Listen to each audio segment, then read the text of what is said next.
एक शांत से गांव में हरिराम अपने बेटे सोनू के साथ रहता था। कई साल पहले एक बीमारी ने सोनू की माँ को उससे छीन लिया था।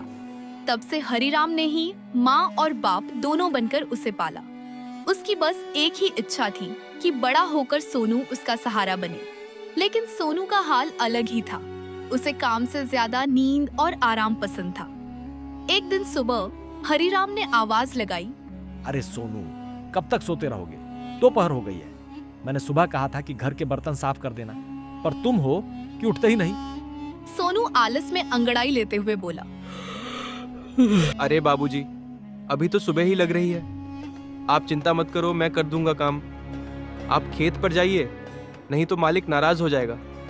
हरिराम ने भारी सांस लेते हुए कहा, बेटा, अब मुझ में पहले जैसी ताकत नहीं रही। मैंने मालिक का काम छोड़ दिया है। अब घर की जिम्मेदारी तुम्हें संभालनी होगी। सोनू को यह बात चुभ गई। उसने झुंझलाकर कहा, सीधे क्यों नहीं कहते कि आपको मेरा आराम करना पसंद नहीं? ये सब बहाने क्यों बना रहे हैं? तुम्हें मेरी बात झूठ लगती है?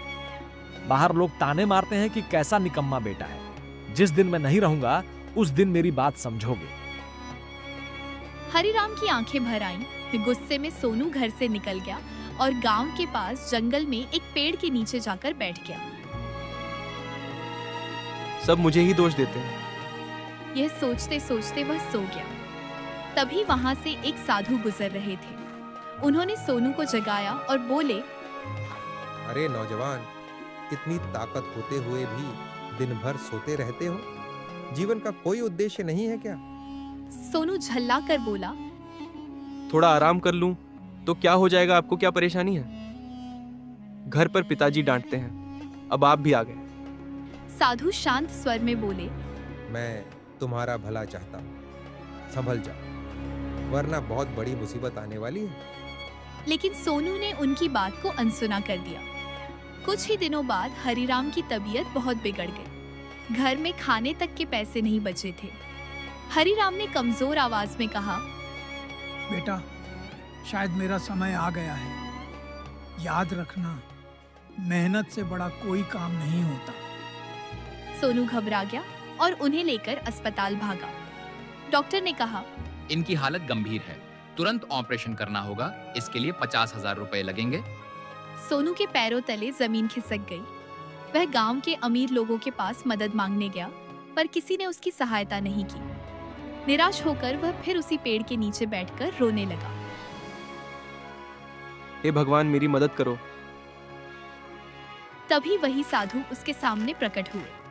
सोनू रोते हुए बोला, बाबा, मेरे पिता की जान बचा लीजिए, मुझे पैसे चाहिए। साधु ने उसे एक चुटकी राख दी और कहा, क्या अब तुम्हें अपनी गलती का एहसास हुआ?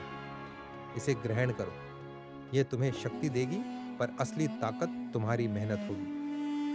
सोनू ने राख ली और जैसे ही काम शुरू किया, उसके अंदर अद्भुत ऊर्जा आ गई। वह दिन रात मेहनत करने लगा।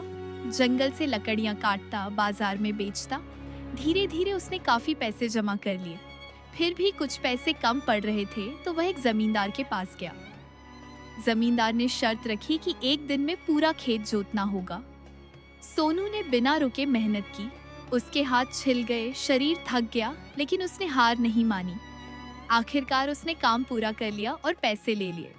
वह तुरंत अस्पताल पहुंचा और बोला, डॉक्टर साहब, ये लीजिए पूरे पैसे, मेरे पिता को बचा लीजिए।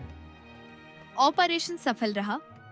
सोनू की आंखों में आंसू आ गए। उस दिन के बाद सोनू ने मेहनत को अपना धर्म बना लिया। कुछ दिनों बाद हरिराम स्वस्थ होकर घर लौट आए। उन्होंने सोनू का हाथ पकड़कर कहा, बेटा, आज तुमने साबित कर दिया कि तुम मेरे सच्चे सहारे हो। बाबूजी, आपकी डांट ने ही मुझे बदल दिया। अब मैं कभी आलस नहीं करूंगा। और दोनों खुशी खुशी जीवन बिताने लगे।